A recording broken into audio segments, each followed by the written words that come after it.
La mercadería. A través del tiempo, el comercio ha sido la principal vía para el intercambio de bienes entre los seres humanos en todos los rincones de la tierra. El Islam impuso un tipo específico de azaka sobre las mercaderías, todo lo que se compra o vende con fines de lucro, como los autos, la ropa, las telas, el hierro o la madera, etc., está sujeto al pago de la zaka. Allah dijo: oh creyentes, dad en caridad parte de lo que hayáis ganado y de lo que os hemos hecho brotar de la tierra. Corán 2:267. Y dijo: toma, oh Muhammad, una parte de sus bienes como zaka, para expurgarles con ellos sus pecados y purificarles de la avaricia. Corán 9:103. Las mercaderías son los bienes que se tienen por fines de lucro y no para uso personal. Deben pagar az-zaka si llegan al nisab y se los ha tenido por un año hijri completo, que se posean con fines de lucro a través del comercio con los mismos. Si la intención del comerciante cambiase de lucrar comercialmente con ellos hacia el uso personal, pues el haul se interrumpe. Si vuelve a tener intenciones de lucrar comerciando con estos bienes, se inicia un nuevo haul, excepto que use esta excusa del cambio de intención para evadir el pago de la zaka. En tal caso el haul inicial no se interrumpe. Y en cuanto a cómo se paga la zaka sobre los bienes comerciables, si pasa un haul en su posesión, la mercadería se contabiliza y se evalúa al precio vigente en el mercado y luego se paga su zaka en la misma especie o de su valor en efectivo, según sea la conveniencia de la gente necesitada. La mercadería que se cuenta para pagar el zaka es solo el stock que se tiene preparado para comerciar con fines de lucro. Los activos fijos no se cuentan ni se paga zaka por ellos.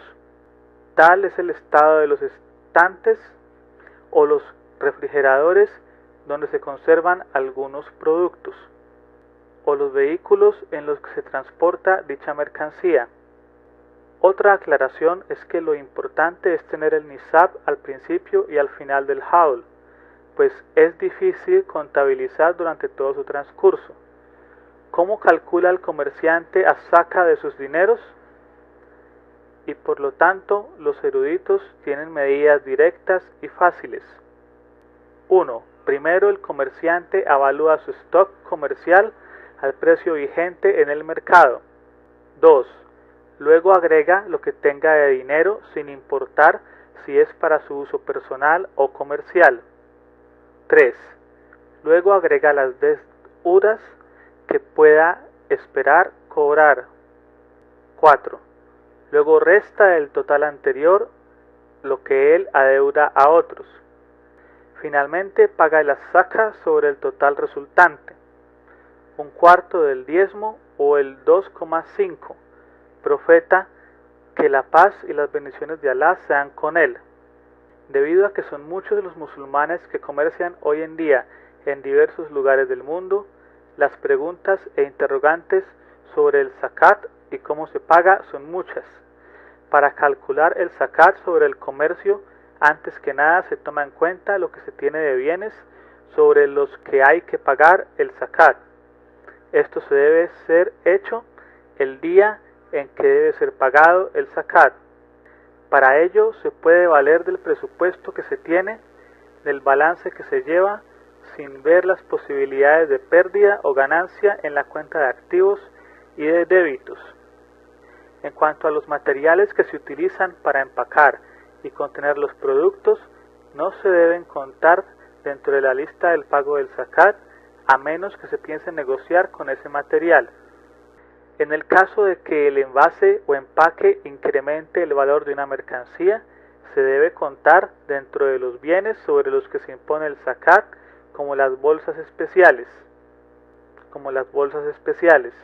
En cambio, si no aumentan el precio de la mercancía, entonces no entran en la lista de bienes para que se cobre sobre ellos el zakat. Es importante recomendar a todos los comerciantes, ya sea que vendan al menor o al por mayor, que lleven siempre bien sus cuentas financieras.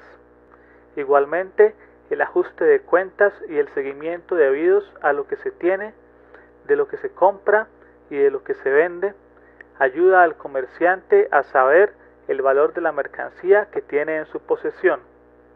Si el precio de la mercancía cambia entre el día que se hizo obligatorio el pago del zakat y el día en que se entregó el dinero, entonces solo se paga el valor del día en que se hizo obligatorio el pago y no del día en que se va a pagar, así haya aumentado o disminuido.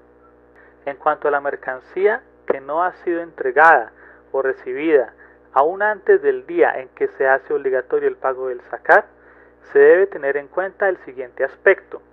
Si en el momento en que se realizó la compra de la mercancía se pidió que fuera llevada directamente a las bodegas de la persona que la compró, entonces en cuanto es cargada en el camión o medio de transporte que la va a trasladar a la bodega o puerto del comprador, pasa a ser de su propiedad y por ende debe ser contabilizada e incluida en el pago de su zakat. Si por el contrario la mercancía se lleva primero a la bodega del vendedor, entonces no debe ser contabilizada dentro de los bienes que tiene la persona que la haya comprado. Por ende, no debe pagar el zakat por ella, sino hasta el momento en que la reciba. Si los bienes y el dinero para el pago del zakat se encuentran en monedas diferentes, u oro o plata, se hace un cálculo para saber la proporción o la cantidad o el equivalente en la moneda que el comerciante usa comúnmente en sus negocios y el precio de cambio es el precio que esté al día en el momento en que esté haciendo dicho cálculo. En cuanto a la mercancía que ha sido comprada para pagarla en un término establecido y que puede ser largo o corto, pero que la persona que la ha comprado todavía no la ha recibido, entonces esta persona no debe contar dichos bienes dentro de los que debe pagar el zakat, pero el vendedor, si es musulmán obviamente, debe contarlos dentro de su estado de cuenta para pagar el zakat por ellos, porque son todavía de su propiedad. Sobre las mercancías que son materia prima, con las cuales se producen los demás bienes, como el acero, el hierro y el aluminio para la producción de automóviles, o los aceites para la preparación de jabones, por ejemplo, para pagar el zakat por ellas se debe tomar. Esta regla también se aplica para los animales y demás, las semillas, las plantas y demás materias que se tengan para la preparación de otros bienes. En cuanto a las materias secundarias que no son o que no entran propiamente y directamente en la producción de los demás bienes, como lo es la gasolina o el petróleo, por ejemplo, entonces sobre estos bienes no debe cobrarse al-zakat como los bienes fijos. En cuanto al pago de al-zakat sobre los bienes que no han sido terminados de construir o fabricar, se debe calcular el precio según el estado en el que estén y se paga al-zakat cuando llegue al haul, según el precio al que se pueda vender. Si a las mercancías se les suma otra causa por la que se deba pagar al-zakat, como el sembrado, entonces no se paga como sembrado, sino que se paga como mercancías para el comercio. Con el paso del tiempo y los avances en el comercio, surge lo que se denomina sociedad comercial. Una sociedad empresarial tiene un capital inicial de $3 millones. Dividió su capital inicial en 10.000 partes iguales. Cada una de estas partes, con valor de $300 cada una, la administración de la empresa se encarga de pagar zakat de las acciones en representación de los accionistas, si su sistema principal incluye esto, o si el accionista la delega en esta acción. Si la empresa se encarga de pagar zakat, la asamblea jurisprudencial pertinente a la organización de la conferencia islámica adopta la opinión de que al-zakat se calcula sobre el total de las acciones según el concepto del dinero mezclado citado en la purificada Sunna en cuanto a la zakat del ganado. Algunos jurisprudentes generalizaron este concepto a todo tipo de fondos.